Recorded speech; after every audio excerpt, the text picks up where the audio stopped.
Welcome to the Dumpster Fire Project, a podcast that memorializes the fantastic and oftentimes catastrophic entrepreneurial journey of two unremarkable middle-aged men.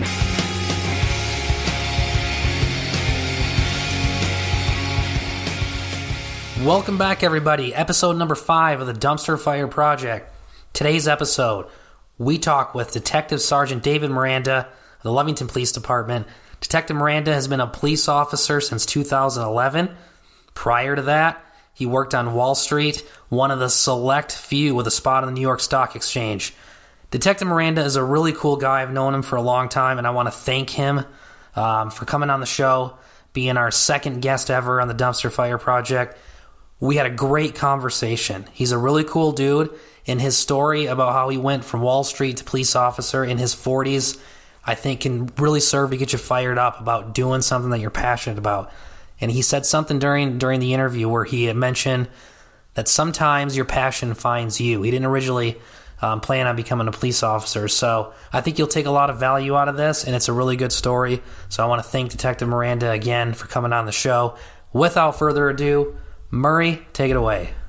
Welcome back, everyone, to the Dumpster Fire Project. We're in another special episode dealing with the pandemic. We're really pumping these out now. We've got a little bit of extra downtime, and we've got some really amazing guests that have so kindly jumped on here with us to tell us their stories and how they're dealing with it and how it all ties into just entrepreneurial, being mentally strong in challenging times like this. So it's another good one for you. I'll let Erik take it over from here and introduce our guest.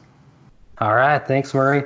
So it's like Murray said, this is, I think all of our episodes are specials at this point, so who's keeping track? This is going to be a good one. My pleasure to introduce a very good friend of mine that I've known for a long time. We've been through a lot of battles in the trenches. We'll probably talk about some of that when we get off topic, which tends to happen. So, Detective Sergeant David Miranda, thank you very much for joining us. Appreciate it. How the hell are you? I'm great, and thank you, gentlemen, for having me. Awesome. Yeah. So, just to get started a little bit, just to let everybody know, I've talked about my kind of side hustle where I'm trying to provide law enforcement training and training for prosecutors.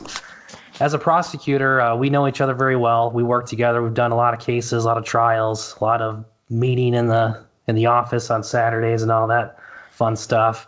But you actually have a really cool story about how you became a police officer. I always thought it was like one of the coolest stories because most of the police officers I know are very passionate about what they do.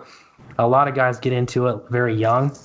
But I met you, and you had a career before being a police officer.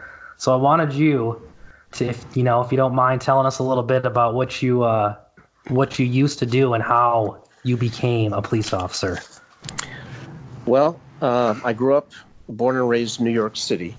Parents got divorced at a young age, so we moved around a lot. Ended up as a teenager in New York City, downtown, in the late 70s, and really had no direction. Didn't know what I wanted to do. And my father was a great walker, and he would take us for walks on Sunday mornings. And in those days, you could go down to the financial district in New York City on a Sunday, and you wouldn't see a soul for maybe 15 or 20 minutes. It's not like it is today. Wall Street's opened up a lot. And somehow I kind of got interested and fixated on the New York Stock Exchange. And by about 1979, 1980, I visited the visitors gallery of the New York Stock Exchange, which, for those not familiar with Wall Street, it's changed now. It's not really what you see on CNBC. It's more like a TV studio. Back in that day, it was an open outcry auction market. Obviously, you didn't have the automation you have today. You didn't even have cell phones, things like that. It was a private club of 1,366 members, and having a seat or a membership on the New York Stock Exchange at that time and for the previous 100 years was better than having a Harvard MBA. It was a very exclusive club. And I remember going down to the visitors gallery and looking through the glass and thinking to myself, I don't know what those guys are doing down there, but that's what I want to do. So at that point, the passion kind of grabbed me. And, as I said, it was a very exclusive club. And so at that point, I had been in college, and a friend of mine knew someone in the human resources department at the New York Stock Exchange. And they said, well, the way in is to get a job as a runner. And it's basically a messenger on the floor. And I put my application in, and I was told there's going to be a 3-year wait, because that's how you made your way in. Unless your parents owned a firm or you had an inn, that's the way you did it. And my father, who was a great entrepreneur and did a lot of different things, said, well, guess what? You have to make best friends with that lady who's accepting applications. And I would call her once a week, every week. And I remember, due to a personal situation with my first wife, I remember she called me and said, guess what? Your application is at the top. And I said, I can't accept right now. So I had to kind of put that off, but I would call her once a week. I even sent her flowers once. Not in a romantic way, just kind of, and she said, my husband hasn't even done that. So I became her best friend. And when I called her back, when I resolved my personal situation, she said, guess what? Your application just moved from the bottom of the pile to the top of the pile. You come down and see me on Monday. And I did, and got a job as a runner on the floor, which is basically just delivering slips of paper, which were trade confirmations, from the trading post to where the broker booths were on the perimeter of the floor. And that's how you started. And I hustled at that, busted my ass for only 3 months, and I got picked up by a specialist firm, which they used to make markets and stocks on the floor. And the specialist was kind of like the center of the floor. If you wanted to trade in IBM, you had to go to Post 5, Section E, and deal with the IBM specialist. That's the only place, if you wanted to buy or sell IBM shares on the New York Stock Exchange, that you could do it. So I started that way. Wow. Was getting coffees and lunches for the brokers and the trading assistants, and worked my way up to the front. Got my seat on the exchange. Started in '86, got my seat in '97, and I was there until 2007. So you got to tell me what it was like, because guys like Murray and I, our only perception of Wall Street is what we see on the TV or like Wolf of Wall Street, that sort of thing. How crazy is it? It kind of like police work. You go from absolute boredom to sheer terror within a couple seconds. So it kind of prepared me for police work, because you could be standing there doing a crossword puzzle, and if there's news out in one of your stocks, or I remember I traded a staffing company, and it was a startup and led by a very dynamic guy, and true story. And all of a sudden, it was a quiet Friday afternoon. All of a sudden, I get one seller in my trading crowd, 2 sellers, and they have size for sale. I mean, hundreds of thousands of shares, which at that time was a lot. And I didn't know what was going on. There was no news out in the stock. There was no earnings. The market was quiet that day. And little did I know that he had been arrested for soliciting a prostitute the night before in the state down south. And these guys knew it, but I didn't know it. And so sometimes you're kind of playing against the house. Yeah. But yeah, a lot of things happen. You have to shift gears very quickly. That's awesome. So you said you did that until what, about 97?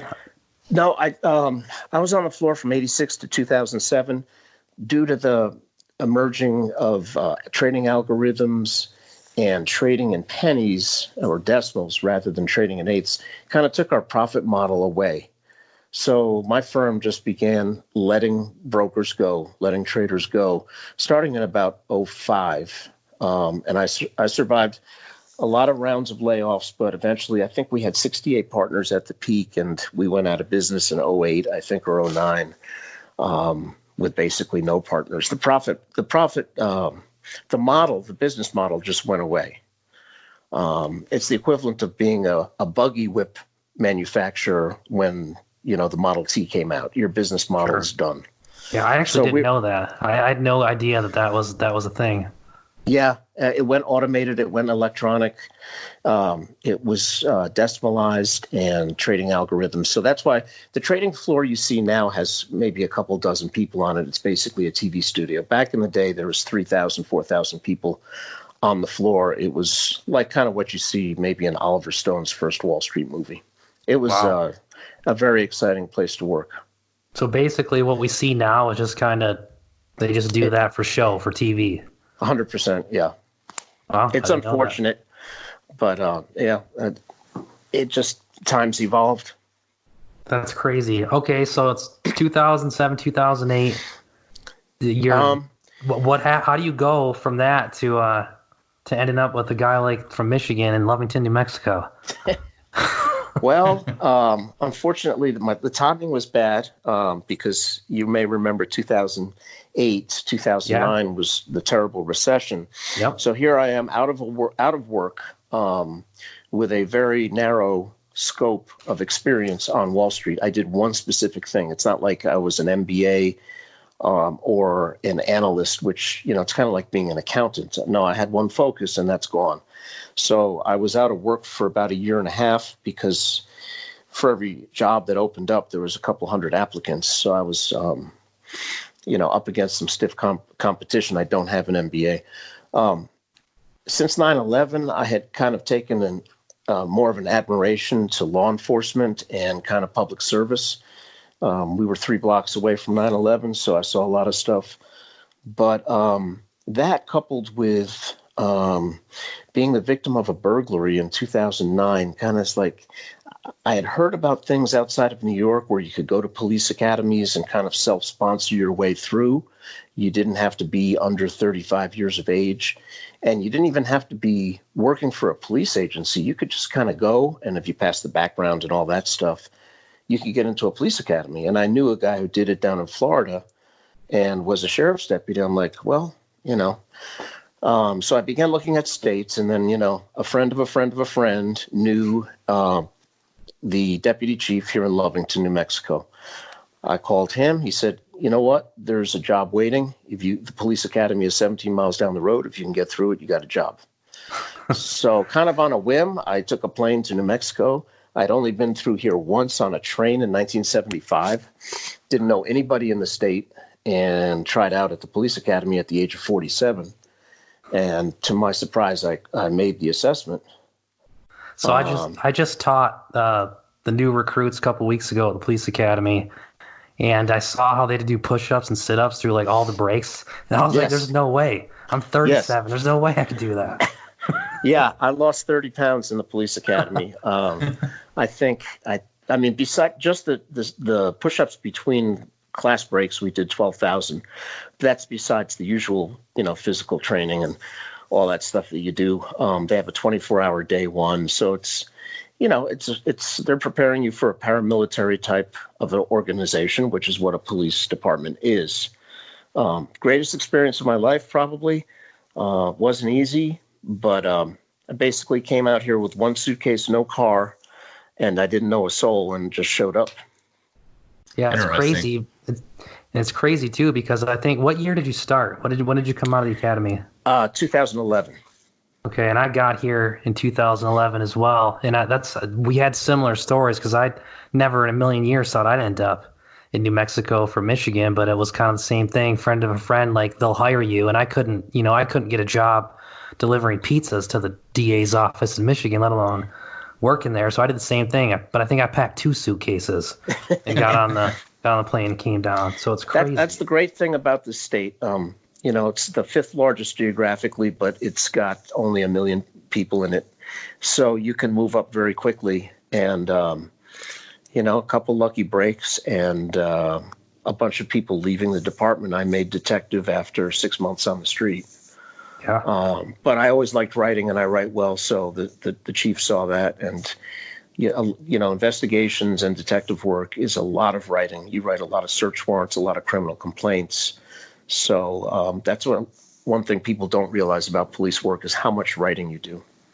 Yeah, for sure. And a lot of guys don't have that skill. And as a prosecutor, that would drive me crazy. So I always appreciated it when I had good report writing.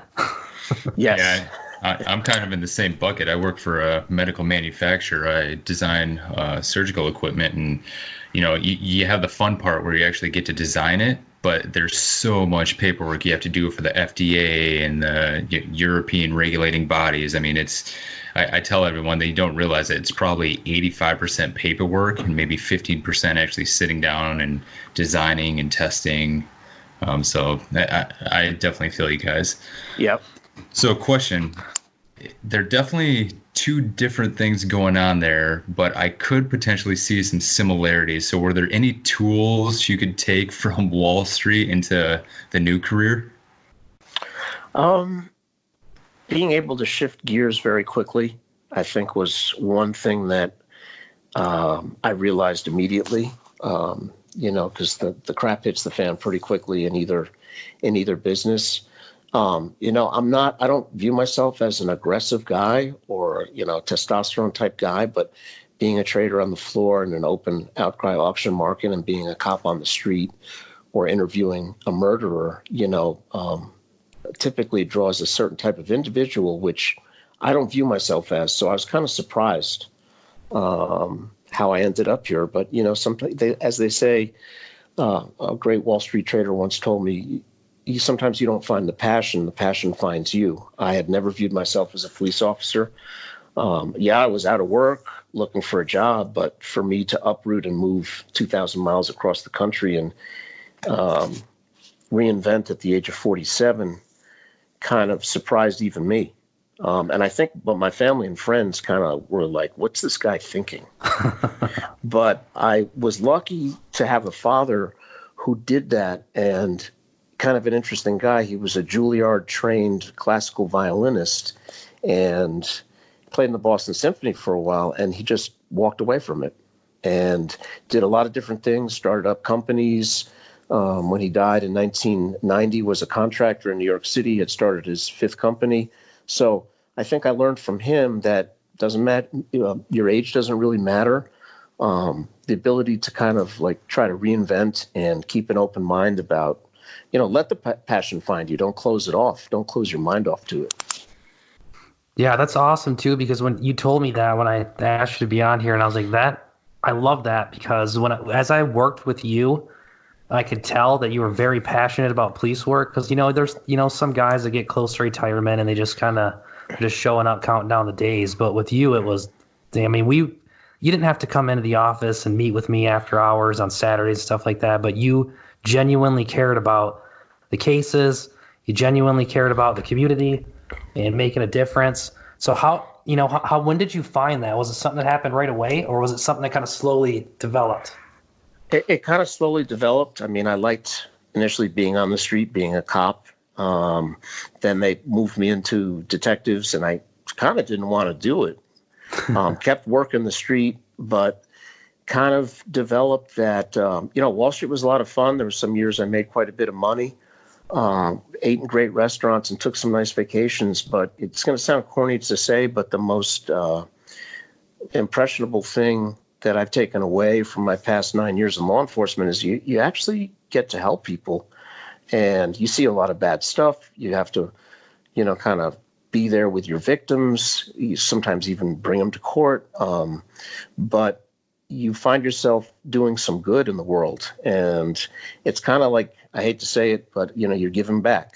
So that's been kind of the most rewarding part. I know a lot of people say that, but I think, cops become cops to drive fast and wear guns and wear the uniform. But I think if you allow yourself to kind of get into the role of the job, the rewarding part is helping people. Because if you're not helping people and getting satisfaction out of that, you're certainly not doing it for the money. And you're not doing it for all the bad stuff you see. So if you're not getting that out of it, then you probably shouldn't be doing it. I would get kind of depressed on a Friday afternoon because, the work week is over. I actually look forward to Monday. And I remember that on Wall Street too. And towards the end on Wall Street, when things weren't going well, I kind of, that left me. So when I found that, doing what I'm doing now, it's kind of like, oh yeah, I remember what this is like. I actually like my job. It's crazy. It's crazy how similar our stories are, because when I look back to probably, what was it, like 2013, 2014, 2015, when I was doing all the drug cases. Like, Yeah. that was the most fun that I'd ever had. And that same thing, like Friday, I'm like, why does the work week got to be over? Like, let's come in the office on Saturday and get ready. We got some trials coming up. Like, it was just, I didn't think of it as working. Just something I was passionate about. But then, when I be careful what you wish for, when I became chief deputy and I had to start supervising and doing all the crazy things, I just got really burnt out. And then kind of towards the end, I realized that you can't do that kind of work if you lose the passion for it. And that's when I decided that it was time for me to make a switch. And then shortly after, I started thinking about, let's do something that brings that passion back. And that's kind of how I got into the side hustle of the law enforcement and the prosecutor training, because that's what I really enjoy doing. So I don't know, it's crazy. Yeah. And if there's anything I could change, it would probably be, kind of don't burn that flame too fast. Maybe take a few more weekends for yourself, because you don't want to get burned out. Because I enjoy what I do. I would hate to get burned out, because being a cop and being burned out and not liking what you do, I mean, we do see examples of that. It's not a good situation to be in. Yeah, I was working on a presentation for the DA's conference that was supposed to be in like a couple of weeks. Of course, it got canceled, but it was going to be on the topic of attorney burnout and how, you see it at the DA's office. It's you move up the ladder quickly, and you fail to kind of set boundaries. And that's kind of what happened with me. It was nonstop, no vacations, constantly in it. And that's kind of, if I could go back and redo it, I would, set some more boundaries and say, okay, I'm not on call this week. I'm going to shut it down. I'm going to go camping. I never did that. And then, almost 10 years later, it took a huge effect on me. I agree. So, I would probably have tempered that a little bit more. Not that I'm getting burned out now, but it just kind of, one of my best instructors in the police academy always used to tell us, find friends outside of police work. Cops only hang out with cops or maybe nurses, but have friends in other fields, have hobbies, because when you retire, that's why, a lot of cops retire. They hit the bottle, or, the suicide rate is very high. So for sure, it's something to be aware of as you're going down that road. But we get so passionate about it, we find the watching football on the couch on Sunday as boring, not as a recreation. Oh yeah, I noticed that as soon as I made the switch to the city attorney's office, the first couple of weeks, I'm like, oh, this is great. I get to come in, I get to read my work, I get to, take time. I got a week to prepare this memo, and then a year and a half later, it's like, okay, what? I need a call. Let's go. We're gonna go do a drug bust here. What's going on? And let's go do something.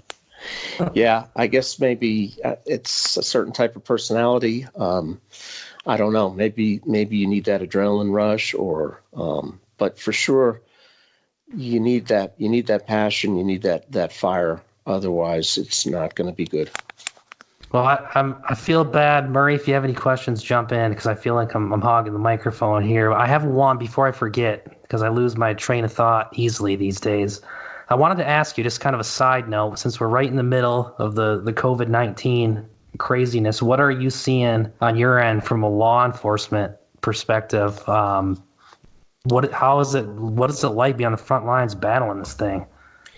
Well, we don't get the luxury of social distancing. Obviously, we've taken all the precautions we can. The department's been really great about, putting sanitizer up. We've got all our PPEs and everything like that. I see a lot of people staying home. I think even in this neck of the woods, people are starting to take it seriously. I have family back in New York where it's really bad. I think it's an interesting social experiment. Our crime has dropped quite a bit. We're minimizing traffic stops and things like that to avoid contact, but at the same time, the crime has dropped. I worry about, with another month being told to stay home, you're going to start to see domestic violence type of stuff. You're not only going to have the corona babies, you're going to have the corona divorces. Yeah, for sure. I'm working at home right now as well, so it's already becoming challenging. Yeah. And it's funny, from a Wall Street perspective, it kind of woke up. I hadn't made a trade in over 10 years. And I saw what was happening. Not that I'm giving out investment advice, but I actually have a small portfolio besides my retirement account, and I actually went down to my broker's office.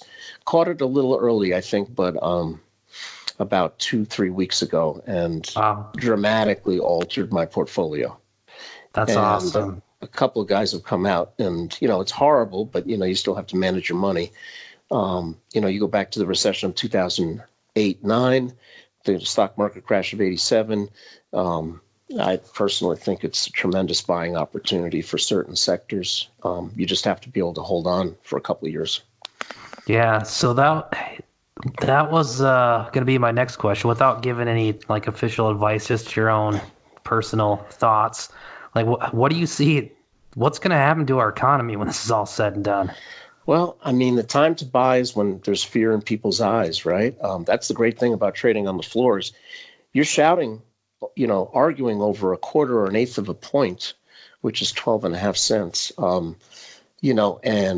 But you're talking about hundreds of thousands of shares, but there was the psychology involved. And as a trader, not that I'm the best trader in the world, but when you see that fear and that desperation and people throwing in the towel, that's when you're like, you know what, this may not be the bottom, but maybe we're close and maybe this is a time to buy. Exclusive of oil, which is kind of a different scenario going on right now. I think for certain sectors, it's a great buying opportunity. Airlines are too big to fail, just like the automakers were back 10 years ago, 12 years ago. So there's certain areas that, it's going to be hard for a while, but if you've got, the time and you can sleep at night, there's amazing opportunities. Murray, any follow up on that? Yeah, not necessarily the stock part of it, but I think you touched on a lot of good points there. I did have one question about the move you made. What was your biggest learning lesson? You don't have to make a lot of money to get satisfaction out of life, and I know it's kind of hackneyed, but I tried certain other jobs when I was kind of in between my two major careers, and it's not good if you're not happy with what you're doing. The money's not worth it, and it frays away at the edges of your life. So just be receptive, because I never thought in a million years I'd be a cop, let alone at the age of 47, when I was shown that it was possible, but I might have to travel 2,000 miles and end up getting divorced and leave my family to do it. I kind of let it happen, to the surprise of everybody, including myself. So to kind of keep an open mind and be receptive, I'm full of, used old expressions, but, if opportunity knocks, you've got to be listening. So those kind of things tap us on the shoulder as we go throughout our life. The question is, are you going to be receptive and run with it, or kind of stay in your kind of drab but safe and secure existence? It's a tough choice, and it's not for everyone. Yeah, that's sure. good Yeah, advice. that's very well put. We say something similar on here a lot, so it's good to hear somebody else come on with some fresh stories and explain it in a different manner. So yeah, I've really appreciated everything you've shared. Yeah, one of the things that Murray and I had talked about, we've when this first happened and we did a quick episode on here, I went from like the week before this happened to thinking like on top of the world, like this is starting to happen. I've been putting a lot of energy into booking gigs. I was doing the police academy. I had booked several agencies to do some training. I even got accepted to speak at the Overland Expo in Tucson, or no, Flagstaff, and all of it in like 2 weeks is like gone. So I'm like, Right. well, I have to rethink this. Yeah. No, it's just a pause. It's not the end of it. It's just a pause. I mean, I like that way of looking at it. I like that. Like the stock market never goes straight up or straight down. It goes, up and down, but you got to look at the trend. So, you're going to have those little dips, those bad days. I saw my father start, and sometimes successfully, sometimes not, a lot of businesses and things like that. And you just don't give up. You keep trying. Nice. Yeah, so Well so said. true. We look at a lot of things on the business side, and that's the thing I definitely focus on. So that's awesome. You got time for a quick story? Oh yeah. Oh yeah. That's a good one. What do you So, got? my father back in 1974 started up this, kind of rudimentary technology company. It was called a sound page back then, and they say research says that if you see something and hear it, like you remember 90% of it, as opposed to just seeing it and you remember 60% and just hearing it and you hear 30, you remember 30%. So he starts up this company in the living room of his house, and it was making these sound pages, and 3M made the machines, and Sony also made the machines. And I remember he found this old warehouse downtown New York. We put sheetrock up every day, put in carpets and all that, hired people, and but he's making no money. And all of a sudden, the president of Sony, Sony Japan, which at that time was a really big company, is going to visit him. So now it's like this is make or break, right? I mean, this is like entrepreneur 101. And I'll never forget, besides hiring people, temps for the day and everything like that, I remember he took a couple teenagers off the corner and he went and got a couple rolls of dimes. And he said, and this is before cell phones, he said, you go down to the corner phone booth and you call this number and you don't stop calling for the next half hour. So he timed it. So when the chairman of Sony walks in, or the president of Sony, the phones are ringing off the hook. So it's, total smoke and mirrors, but it worked. He got the contract. That is awesome. So sometimes you just got to cowboy it, Yes. Yeah. That's great. So I want to share a story. It's going to be a little bit off topic, but I was thinking about it and I can't resist because maybe you remember this. This was several years ago. It was back when we were doing a lot of trials in the drug cases, and I'm at lunch with Kristen, who is now my wife, and it was busy day at lunch. Oftentimes the oil field's going strong, and you had called me, and we had a trial the next day, and you were asking me what you needed to bring from evidence, and for some reason I had like a bad signal, and it was like loud in the restaurant. So I'm on the phone and I'm yelling, "Bring the dope! You gotta bring the dope!" And you're like, "What?" And I'm like yelling, "Bring the dope! The ounce! You gotta bring the ounce of dope!" And I look at everybody in the restaurant is like staring at me. Yeah, you could have been on the phone with your dealer. Right. Well, you did bring the dope, and we won. So You were great in the courtroom. Your Thanks. visual aids were always a hit with the jury, and I think that's the focus of one of your podcasts or your episodes. But it won a lot of cases, and I learned a lot from you. We had some interesting cases and some interesting opponents, and quite a few are still in jail. yeah, well, I appreciate it. It was a lot of fun doing that. I wouldn't trade it for anything. I loved it. So Yeah. thanks for letting me know that. How we doing on time, Murray? We're good. We'll start to wrap it up here, but I find it very interesting to hear these stories just about Erik and all the good he's done, because to me he's that silly kid down the road that I grew up with. So it's always fun to hear these, like, oh yeah, he's out there working hard, getting it done. Yeah. Yeah. Yeah. To the point where I think you started wearing a concealed firearm. But That's a whole another story right there. But yes, that's a whole sidebar right there. Yeah, I do believe I may be like the only attorney since the 1800s to carry a 9mm during a trial. Well, but yeah, we learned a lot and we learned it quickly, and I think we were very lucky to end up where we did, because in my case, I didn't have a lot of years. I'm going up. My field training officer was 20 years younger than me, and he was a prick, and he used to get out in the morning. We'd go gas up, and I'd be riding in the passenger seat, learning in my final phase of field training officer, FTO. And he'd say, "Okay, get out and clean my windshield." Okay.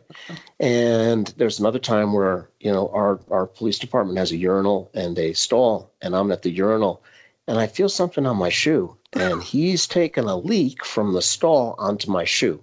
Now, Oh, man. the way I got past that is that he was that way with everybody. So I kind of reversed it and said, you know what? He's not treating me different because I'm 20 years older than him. He's being the same SOB to me as he was to everybody else. So I think the point I was trying to make is when I got here, I didn't have a lot of time. So maybe that also drove me because it's my second career and now I'm in my late 40s. But don't be afraid of the competition because you will find your niche. My niche happened to be writing and investigation, so I got picked for that. But whether in law enforcement, some guys, their passion is canine or drug recognition expert. Some guys live and die by doing DUIs. That's their thing. There is an art to doing a perfect DUI case. It's very difficult, and defense attorneys make their living off that stuff. So if you mess up one thing, it's out. So within law enforcement, there are those segments of fields of expertise that if you're open, you can find that niche that really kind of interests you. Nice. That's one of the big things that Murray and I are trying to convey as a kind of a theme or a message on this show is we're just two normal guys. We're not experts in business or anything like that, but we made a conscious decision that we were going to not just give in and have that good paying career and make money, but we wanted to do something we were passionate about, and we decided to do it. And we've taken some heat for doing the podcast and all this stuff, but there's going to be some haters out there. But like you said, like you prove that it doesn't matter how old you are, find your passion, let your passion find you. You're going to be much happier, even if you're not making a huge paycheck or whatever, as long as you're doing something you enjoy. Yep, and it'll come through. And like you said, there'll always be haters, but you do your job well. Surprisingly enough, not all of them, but a lot of them come around, and not that you're looking to earn their respect, but you end up having their respect. Yeah, for sure. There's something to be said for being very good at what you do. And I think the only way you can be very good at what you do is if you love it. You can't fake it. Definitely. Yeah, that's well said. Can't argue with that. Yeah, perfect. Well, on that, Detective Miranda, you've been an absolute pleasure to have on here. You've provided so much value. We appreciate you. The listeners appreciate you. Everyone, please stay safe out there. Support one another. We'll get through this. Just stay positive, be upbeat, and again, support one another. And with that, we'll sign off, and we'll see you next time. Thanks, everyone. Really quick, before we close it down, Detective Miranda, do you want to give any shout-outs or any plugs, any service announcements, anything? I really love what you guys are doing, and I really wish you the best of success in the future. And, ride through the rough times right now and just keep with it. I think you've got a good product out there. Well, thank you, sir. Can't thank you enough for coming on here. Appreciate it. Thank you both. Appreciate it. All right. We'll see you guys next time. Bye. See you later. Hey, don't shut us off just yet. Don't forget to subscribe to the podcast on your favorite app. We are on all of them. We have new episodes coming out each week. Don't forget to check out Murray's website at fullvolumesolutions.com. Check him out on Facebook at Full Volume Solutions. Check out my website at tacticalattorney.com, Facebook, The Tactical Attorney, and don't forget to check out my YouTube channel, The Tactical Attorney. Last but not least, I want to give a shout out to my boys Brett, Blake, Max, and everyone in the Mitten Refugees group. Thanks for the support, guys. I appreciate it. We'll see you next time.